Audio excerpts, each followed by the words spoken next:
Hi, all. Welcome to the podcast. Dr. Alex here with you. I am trying out a new segment called Alex Unplugged. This is my return to pure content creation. I wanted to try out a series where I didn't include any intro, no editing, no nothing. It's just going to be certain episodes that are simply me sharing my thoughts and sharing what I see you all working on and struggling with and chewing on, and sharing my own experiences with it, and just getting real, authentic with you all on everything. So, welcome to the new segment. I'm so happy that you're here. Let's get into it. Hi everyone, Dr. Alex here. Thank you so much for joining me. If you're watching this on the YouTube video, hi, I am in the closet. I record from here sometimes because the sound is better in here. And if you are listening from the podcast, then that's where I am, and that's where this is coming to you from. And it's always a good reminder when I do this. I'm always like, okay, I think the goal is always to create content that's authentic to me. And when I have this kind of setup where I'm like, gosh, it's just so silly a little bit that I'm sitting in the closet, it reminds me to keep thinking in terms of flexibility in everything that I do, and making sure that I am thinking through what actually works for me and coming at that in the way that really does take into consideration the way I feel when I do things, and the way that I feel when I can have a quiet space and to share my thoughts, and to, even if the lighting's not great, I really love the feeling of the allowance of it, right? And I think that's a cool thing. So I wanted to share my thinking of it, but also just say hello and share what I was doing, because that is what I'm doing. Today I wanted to talk about the topic of something I call Middle Earth meltdown. So it's a little bit of a Lord of the Rings spoof, but basically there is this phenomenon that happens for people in transformation, whether it is you as the leader or you as the leader watching someone go through this. But the Middle Earth meltdown is not necessarily a happy place of Middle Earth, and it represents a space where you are in the midst of a transition and a transformation, a change that you ask for. And then the situation is such that your perspective changes and everything feels bad and like it's all falling apart, and it's hard, and you don't know which way's up, and it's all very confusing, right? And I've had this happen to me personally a lot. And it has happened from the biggest of transformations, like getting divorced, and to the smallest one, just a thought transformation where I just think of something differently. Either way, a lot of times it has happened that I initiate a change consciously. I choose to set my sights on another identity for me. Whether, again, that's the identity of having something, doing something, being somebody, or, being someone that thinks something or feels something or whatever. And we set it, and the path from the get-go, our brains, our hardwired, actual mushy brains, the way that they are set often paints the story of the trajectory being a straight line. Because if we go back to the foundational reasons that our brains are working for us, it is for safety and is for efficiency. And those two are obviously not unrelated. And so in the spirit of efficiency, projected futures and pathways, why would a brain necessarily paint, unless it's for something, it's going to make it a straight line. You go here, you start here, you go here, and you go there in the straightest way possible. For most of us, that is the assumption. However, life continually doesn't actually act like that, right? And so it is the mismatch of expectations of a straight line trajectory of change and the very squiggly, often haphazard line of transformation that actually happens.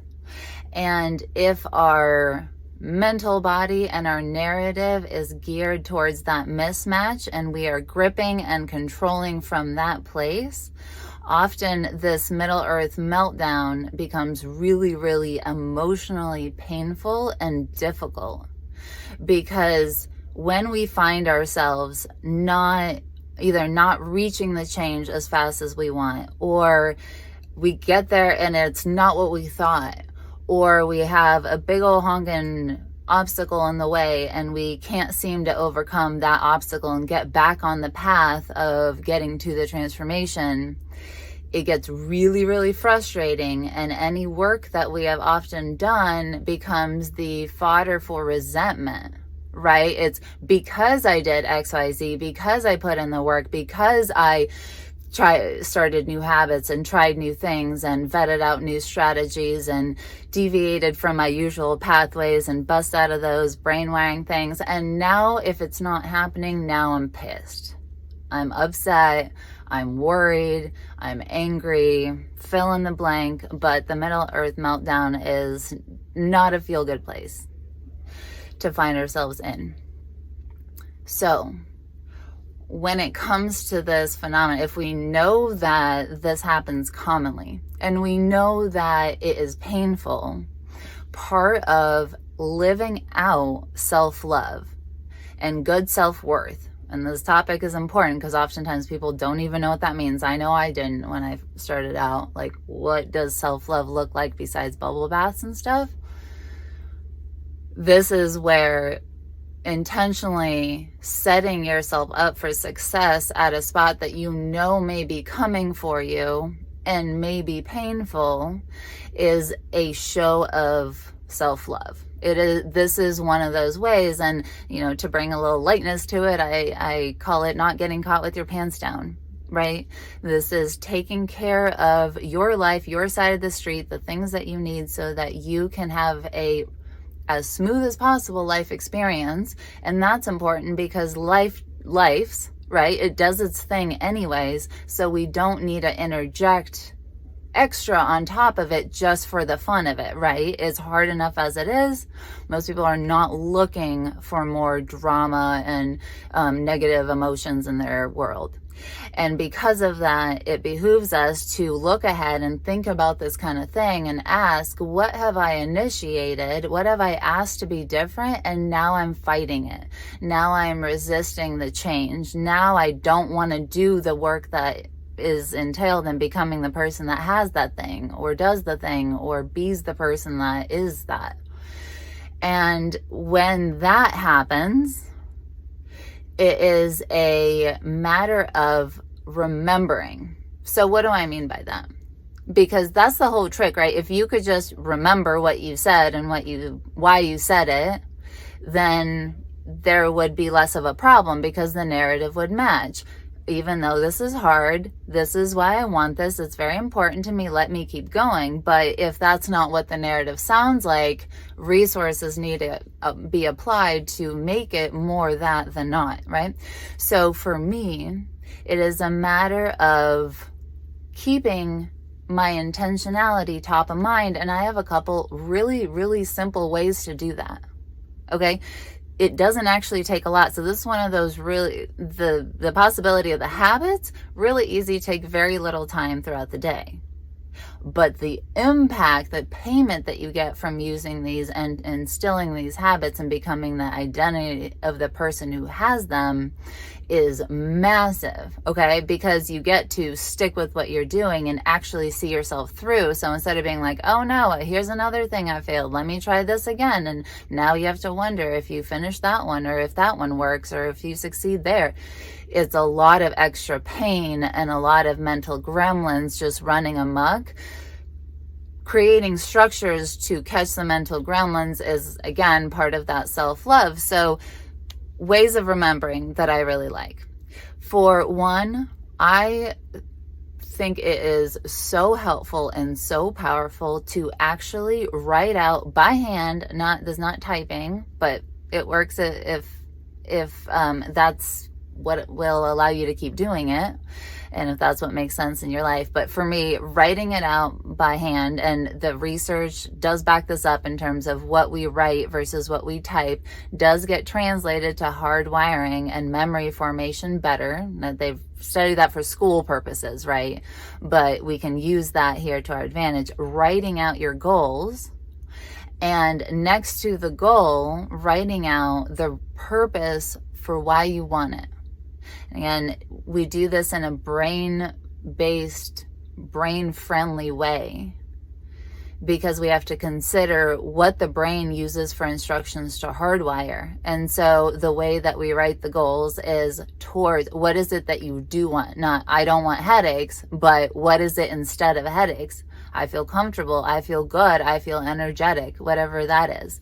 And then about you, the brain takes everything personally. So even if you do care to do something for your children because you're building a legacy, and that's an amazing purpose to be doing that, but how does that inform who you are, bringing it back to you, right? It's not to say that the kids aren't important. That's never the case. But the brain has to understand why it's relevant to you to the most personal degree, because again, when the going gets tough, the thing that it's about and the purpose become options for the chopping block. And you don't necessarily want to leave that true. And so not having it on the chopping block is the prophylactic treatment for it, is actually just really shoring up, making sure that your brain it's done in a way that your brain buys it, right? It's not what you at the highest level of you per se, maybe, right? I mean, it may be one thing, but what's relevant to your brain, and really making that real so that it can withstand all situations, so that you really can have strength and power and stability in these concepts. And the more purposeful, more purposes that you have for doing getting to a goal, the more reasons that are truly relevant to your heart about why you want to accomplish something, writing that out every single day, that can just take a couple minutes. I mean, top 3 goals and a couple reasons why you want them that are near and dear to your heart, that is highly transformative. I love it so much. So that is one way that I keep top of mind. Another way that is also, it takes a little bit more work up front, but then the task to do to remind yourself is super simple and really fast too. So I actually write a catch myself note in my phone. So I actually narrate when the going is going to get tough. I put myself into that mental space and I talk to myself when I'm good, right? I narrate to myself what I will need to hear when I'm having a hard time. And then the way the world works is that I edit that note, because I do something will happen where I get upset about something. I read it and then I edit it based off the things that I am picking up that I need. So if it's reassurance, or if I need a reminder of courage, or if I need to be reminded of the purpose, I write it in the narrative, in the voice in which I talk to myself. So my voice is generally a little bit irreverent and goofy, and even though I'm nerdy and like highly intellectual in my personality and my ways of thinking, I also tend to say goofy stuff, right? So I tend to and even if it's a note where it's for times where I kind of lose sight of it, I may say something silly like, hey dummy, but at the same time, the reason I bring that up is that it doesn't have to be written like something that would be like clinically dissected. Like if someone else looked at it, they would be like, oh, that is the most perfect wording for manifestation and positivity and all of that. In this kind of scenario, what you want is realness. This is your friend in your pocket that tells you exactly what you need to hear, exactly when you need to hear it. And you have that because you write it when you are in a heightened perspective where you can really see the bigger picture, and you come at it from the fullness of your being and really write it out, and then you have it available. It becomes your own resource. It's like having your own back as a bestie. And again, that for me, this is one way that self-love looks like for me. Talking to myself in the way that I like, and the way that I find fun, and the way that I relate to myself. It is highly personal. It is not for anybody else to comment on. So in this way, believability for the brain is found here. It is your authentic voice. And there are often so few instances in life where we have a chance to do so, where we really feel like something's just for us and just communicated for us.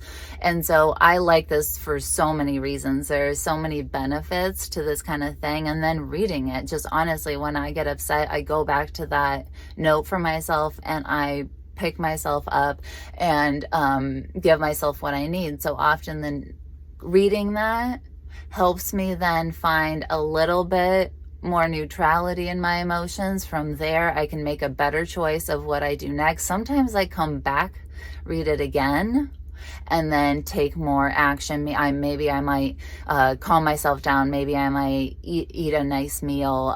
Maybe I will take a nice bath. I don't know, but talk to a friend. Maybe do some work. It's not that it's about this isn't about relaxing. This is about doing what you want to be able to do in your life to create what you want to create, right? So if I'm upset, that's going to keep me from podcasting.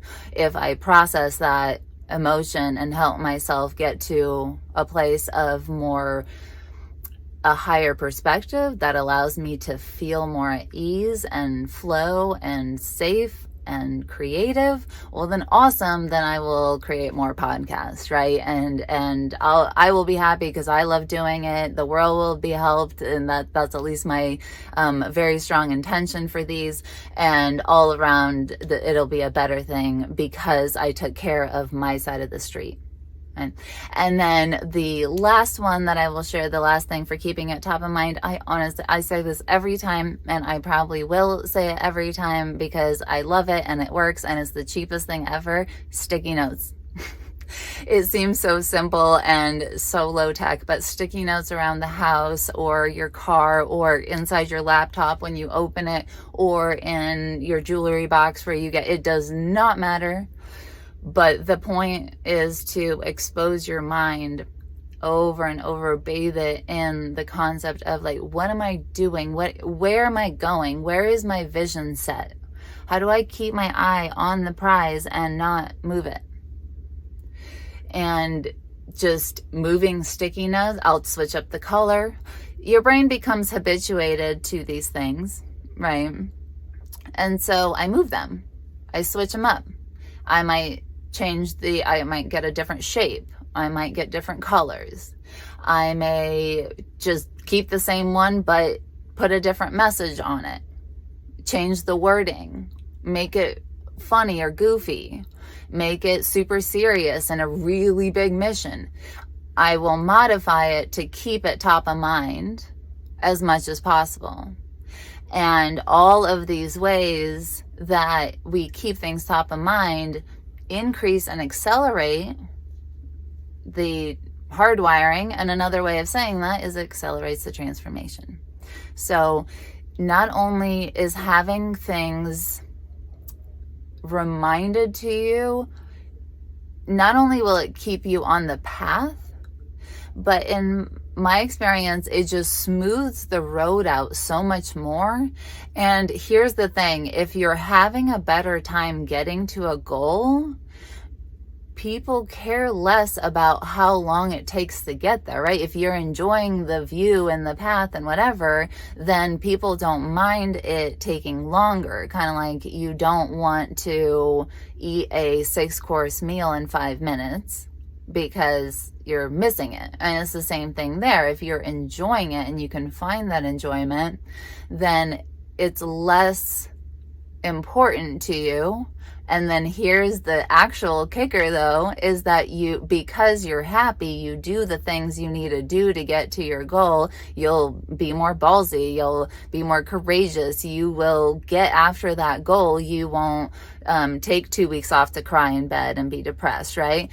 When you feel good, you are more powerful and more impactful in your own world, and you lead yourself better.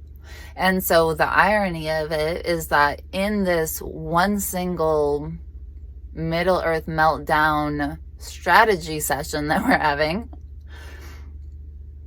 you can not only help yourself enjoy the process, but actually get to the goal and stick with it. Keep being that person, not self-sabotage it. See it all the way through. So that's one of the best parts of all of these things. That's the thing with transformation, is that often once you find the right point, the leverage point, and you actually press on the leverage point, that's how it works. It works all together across the board, because transformation happens unified or it happens wonky, right? All of you has to transform, and that's when you wake up and you're like, this is just who I am. I live it, I breathe it, I know it. I have all the evidence of it. My life is centered on it. All that stuff checks out. So since that's the case, what's cool is that pressing on a leverage point gets all of that done across the board. And that is amazing news in a world where, you know, complexity and hardships and obstacles and challenges and adventure all exist. So that is the deal with the Middle Earth meltdown. Thank you so much for joining me today. That is it for Alex Unplugged this week, and I will catch you later.